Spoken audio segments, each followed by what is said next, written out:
I wasn't supposed to come home early. That was my first mistake. Assuming I still had a home. Dear viewers, welcome to our channel. Subscribe to receive more stories every day. It was 5:17 p.m. on a Tuesday when I stepped out of the Uber and rolled my suitcase up the short stone path that led to the front door of our house. The same house I had decorated corner to corner with love and Pinterest boards and midnight Amazon splurges. I remember fumbling for my keys, distracted, already thinking about how I was going to surprise Darren with takeout from his favorite Thai place. But the key didn't fit. Not just a stiff lock. Not just a jammed keyhole. It didn't fit. Paused. Tried again. Looked at the door like it had betrayed me personally. Then I did what any rational, trusting wife of 12 years would do. I rang the bell. The woman who opened the door wasn't me. She was younger. Blonde, toned, half smiling like this was some awkward run-in at a brunch line. She was wearing my robe. And behind her in our foyer, barefoot and holding a wine glass, was Darren. He didn't flinch. "Julia," he said, voice even, like this was an appointment we had scheduled. "You're not supposed to be back until Friday." "I moved my flight," I whispered. The blonde, I never even caught her name that day, stepped aside as if I were a delivery, not a person, and Darren walked toward me, exhaling like a man handling a small inconvenience. "We should talk." That's when I noticed my suitcase. It wasn't in my hand anymore. Because 2 bags, all my bags, were already on the porch behind me. Darren had changed the locks, moved her in, and thrown me out. All in the span of 3 days. The next 24 hours were a blur of motion and noise and deafening silence. Calls to my bank, frozen. Calls to our joint investment account, transferred. Credit card, declined. Phone plan, cancelled. Attorney, recommended by my boss's wife. Booked for a consult next week. But nothing hit harder than that first night in my sister's guest room, curled up on a twin mattress with no idea how many times I'd been lied to, or for how long. I stared at the ceiling, numb, hearing Darren's voice echo in my head. "I'm done, Julia. It's over. Filed. Don't make this messy." Messy. He locked me out of my own life. I met Darren when I was 24. He was 2 years older, already on his second startup. Full of ambition and charm and the kind of certainty that made everyone in the room lean in. I was in marketing, working 60-hour weeks, paying off student loans, chasing titles that sounded important but paid in stress. We moved in together within 6 months. That first apartment was a shoebox, but it was ours. Rented in my name because Darren's credit was still recovering from a misunderstanding with a business partner. I believed him. I believed everything. 2 years later, when he pitched the idea of buying a home in the city. "A real investment, babe, not just dead rent," I said yes. The mortgage again went in my name. "Still recovering credit, still not ideal for the application," he said. But he paid the down payment, and we split the bills, and we were married by spring. I never questioned it again. Till now. I spent the first week grieving things I didn't know I'd lost. I grieved the bed we'd bought on clearance but treated like royalty. I grieved the framed photo of our trip to Lake Como that I'd seen behind Blondie's head in the foyer. I even grieved the blender, for God's sake. The one I used to make smoothies every morning while Darren laughed about how healthy I'd become. But then something shifted. It happened on a Sunday. I was at my sister's place, cleaning out my inbox, preparing to draft the update email to my friends and family. I found a digital receipt for the mortgage renewal. Only mine. It jogged a memory, one I hadn't thought about in years. Back when we first bought the house, Darren had insisted we use my credit, my name. "It's cleaner this way," he said. "And you know you're better with paperwork anyway." I had agreed, casually, trusting him. Called the bank. 20 minutes later, I was holding confirmation. I was the sole legal owner of the house. That night I didn't sleep. Not from sadness, but from something else. A quiet clarity, like someone had finally opened a window in a smoky room. I didn't tell anyone. Not yet. Let Darren think he had one. Let him feel safe. The blonde was still answering the door. Darren was still throwing wine nights for his friends, still taking calls from legal to fast-track the divorce, still smugly sitting in a house he thought was his victory prize. He had changed the locks. He had frozen the accounts. He had filed for divorce.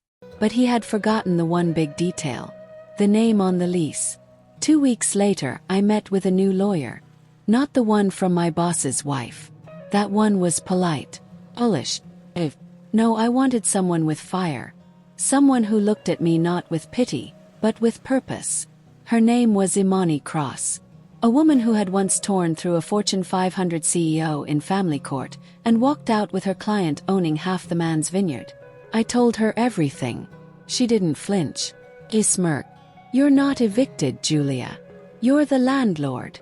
Letting Darren hang himself legally became a waiting game. Imani advised me to play it calm. No sudden moves. No dramatic confrontations. Just slow, deliberate documentation. We started compiling photos showing signs of cohabitation with the other woman. A timeline of when I was removed from utilities and financial accounts.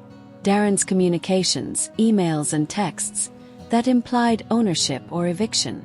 Imani's paralegal even pulled up a post from the mistress's Instagram, showing a home office makeover in my guest room. We had everything we needed, but Imani wanted more. "We don't just want the house," she said. "We want the story." Played my role. I ignored Darren's cold emails. I signed nothing. I smiled during our only court-mandated mediation and pretended I was emotionally shattered and overwhelmed, which for a while wasn't even acting. Until the day came when I stepped back onto that stone path. Not with a suitcase this time, but with a letter. A cease and desist order. Signed by a judge. It was time. The envelope wasn't bulky. No drama, no oversized stamp that screamed legal threat. Just clean white paper with a quiet kind of power. It was Darren who opened the door this time. He blinked.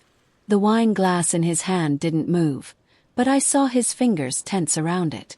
"Julia," he said again, that same casual tone, like he hadn't gutted our life and replaced me with a yoga-toned placeholder. "You're being served," I said, calm as I handed him the letter. "You're living in a property that isn't yours." Blondie appeared behind him in a silk cami, mid-laugh, holding a cheese plate. He froze. "Excuse me," Darren barked, scanning the paper. "That's a cease and desist," I said. "You have 72 hours to vacate the property.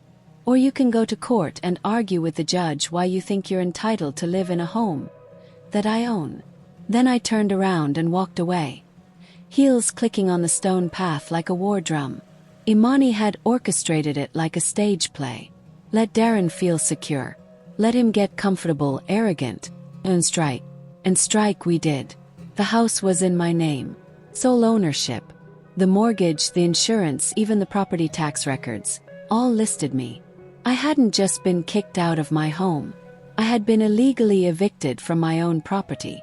It was textbook unlawful possession. And the court agreed. By the following Tuesday, Darren was ordered to vacate the premises within 7 days. It wasn't even a close call. He tried to claim marital contribution, but the judge shut it down. "If you'd like to file for spousal equity, Mr. Langston, you may do so separately. But for now, you're a guest without a lease. And your guest privileges have been revoked."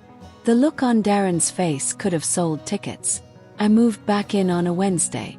I expected drama, screaming, passive-aggressive boxes left on the curb. But instead, Darren left like a man already rethinking his every decision. There was no sign of Blondie. Inside, the house was mostly intact, physically, but emotionally, it was like walking into a museum of someone else's life. I found her hairbrush on my dresser, a pair of her heels in my closet, my wedding photo, gone from the mantel, replaced with a minimalist print that read, "Be bold. Be unapologetic." How fitting. Boxed everything. Labeled it. Set it all aside. I wasn't here to burn it down. I was here to own it. For the next few weeks, Darren kept a low profile. No calls. No emails. But Imani assured me it was the calm before the real storm. the divorce proceedings. He was going to come for the house. He'd try to prove financial contribution, claim moral equity, file emergency motions to block the sale of any assets, even ones not in his name. He'll either try to destroy what he can't keep, Imani warned, or manipulate the optics. She was right, because 3 weeks later a letter arrived. This one wasn't from the court. It was a media inquiry.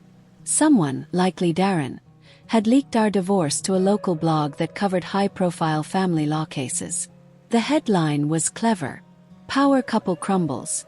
CEO and wife battle over $1.2 million city home. I laughed. Not because it was funny but because it was pitiful.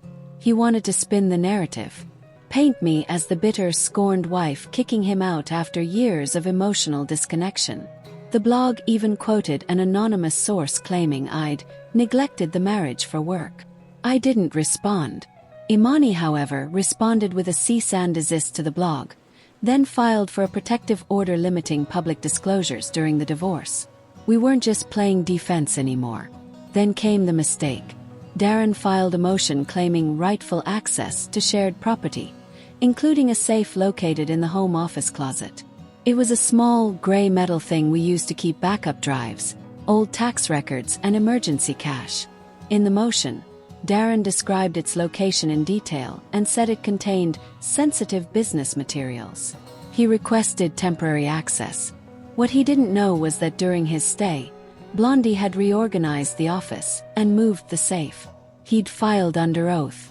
He described its location. And it wasn't there anymore. It was a small inconsistency.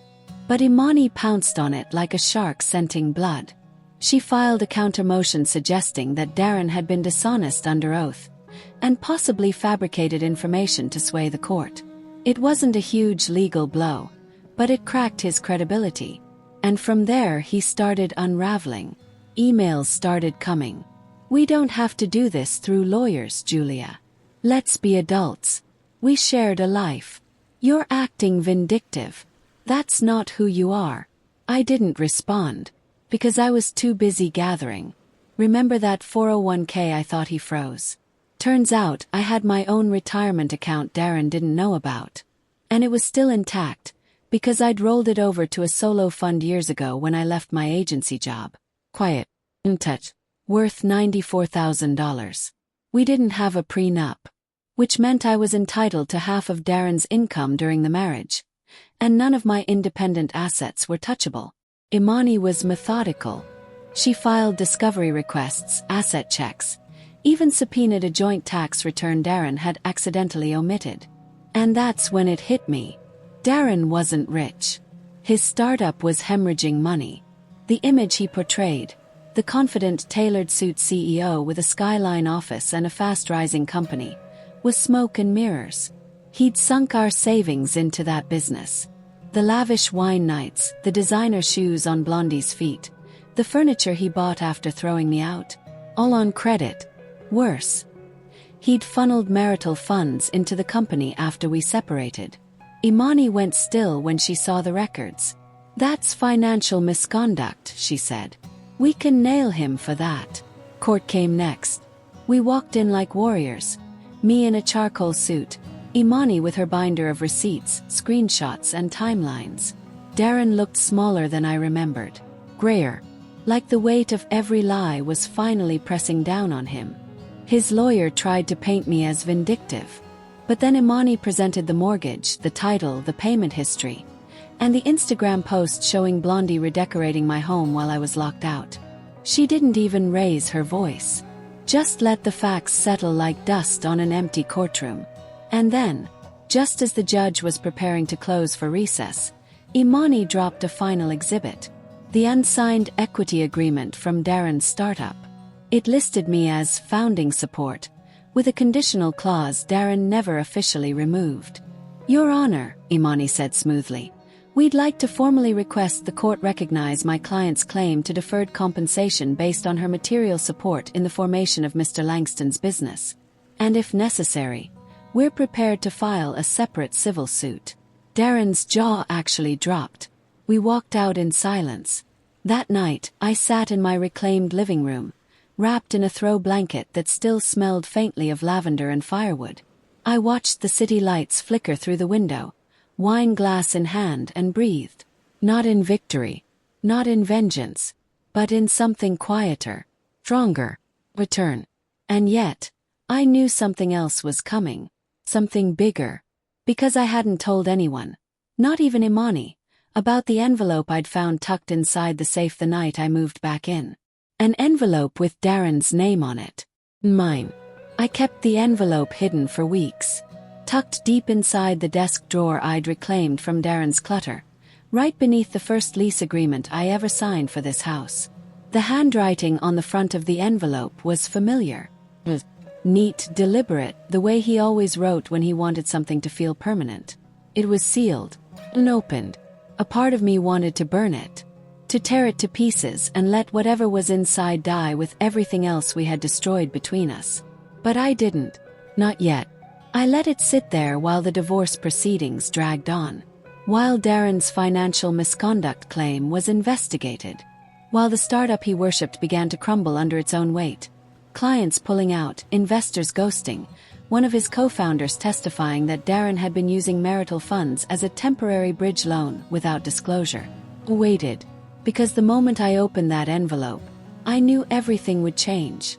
It happened on a Sunday. Again. I made coffee, opened the blinds, sat at the dining table in the kitchen Darren had once told me was too warm and feminine for a modern home.